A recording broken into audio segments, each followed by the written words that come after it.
ऐसे ही पाकिस्तानी अम्माओं का अपने बेटे की शादी का इरादा होता है तो वो एक चांद सी बहू की तलाश में निकल पड़ती हैं। भले वो चांद सी बहू उनको शादी के बाद जो है ना दिन में तारे दिखा दे। खैर, अगर आसपास पड़ोस में रिश्तेदारों में कोई लड़की मिल जाए तो ठीक है ना, फिर लड़के से पूछ लिया जाता है कि तुम्हें कोई लड़की पसंद हो तो बता दो। इस मौके पे अगर लड़का अपनी पसंद बता दे तो उस लड़की को छोड़ के बाकी कोई दूसरी लड़कियां पसंद की जानी शुरू कर देती हैं। इसलिए लड़कों को तो मेरा ये मशवरा होगा कि भाई खुदा के वास्ते कभी अपनी पसंद की लड़की अम्मा को नहीं बताना, क्योंकि अम्माएँ जो है ना दुनिया जान के हर लड़की से शादी करने को राज़ी हो जाती हैं सिवाय उससे एक लड़की के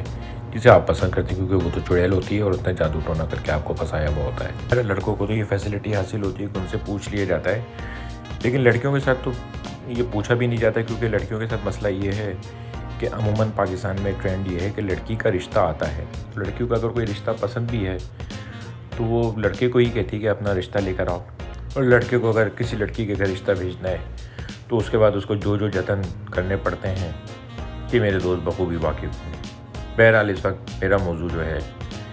यहाँ पे वो तरीक़ाकार है जिसमें एक रिश्ते वाली खातून जो हैं वो इन्वॉल्व होती हैं रिश्ते में, और वो लड़के वालों को लड़की और लड़की वालों को लड़के के बारे में इंफॉर्मेशन देती। रिश्ते वाली खातून सबसे पहले तो तस्वीरों का तबादला करती हैं, उसके बाद मालूमात का तबादला करती हैं और ऐसी ऐसी खूबियाँ बताती हैं कि आप यकीन करें कि समझ में नहीं आता कि इतनी खूबियों वाला लड़का या इतनी खूबियों वाली लड़की अब तक कुंवारी क्यों है। बहरहाल अब रिश्ते वाली खातून जो हैं वो लड़के वालों को लड़कियां दिखाने का काम शुरू करती हैं, और कुछ अम्माएँ तो इतनी लड़कियां देखती हैं कि उनको पूरे शहर की बेकरी के पेटिस का जायका याद हो जाता है, लेकिन फिर भी उनको अपने सपूत के लिए जो है ना चांद सी दुल्हन पसंद नहीं आ रही होती। मजाले जो कभी वो घर से निकलते हुए अपने बेटे की सूरत पे नज़र डाल लें, अरे बेटे को छोड़ो, अपनी खुद की कुंवारी बेटियों की शक्ल देख लें तो दूसरों की लड़कियों को रिजेक्ट करते हुए उनको 100 दफ़ा सोचना पड़े, लेकिन ये कौन सोचता है ऐसे मौक़ों पे। इस मौके पे सबसे अहम बात जो है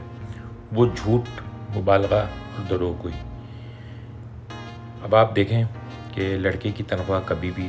सही नहीं बताई जाती, बढ़ा चढ़ा के बयान की जाती है, और लड़की की उम्र कभी भी सही नहीं बताई जाती, बल्कि बहुत ही कम करके बताई जाती है। और बाद में फिर ये चीज़ें जब खुलती हैं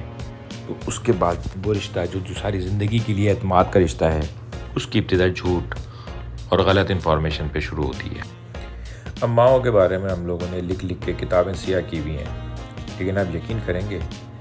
लड़के के लिए ये चीज़ एक वैल्यू एडिट होती है कि उसकी माँ नहीं है। रिश्ते वाली बड़ी फ़ख्र से बताती है कि आपकी बेटी जो है ना वहाँ पे तो राज करेगी,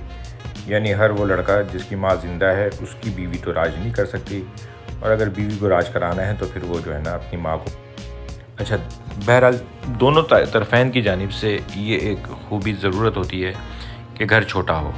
लड़की वालों को ये फ़िक्र होती है कि हमारी लड़की वहाँ पे जाएगी तो ज़्यादा लोगों की तो ज़्यादा काम करना पड़ेगा,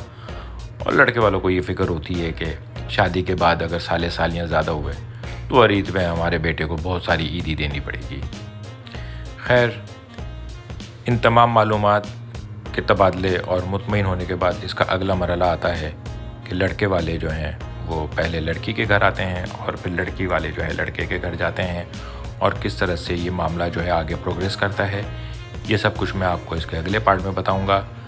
अगर आप लोगों को ये वीडियो पसंद आई और आप लोगों ने इसका अच्छा रिस्पॉन्स दिया तो बहुत जल्द दूसरी वीडियो आप लोगों के सामने होगी इंशाल्लाह।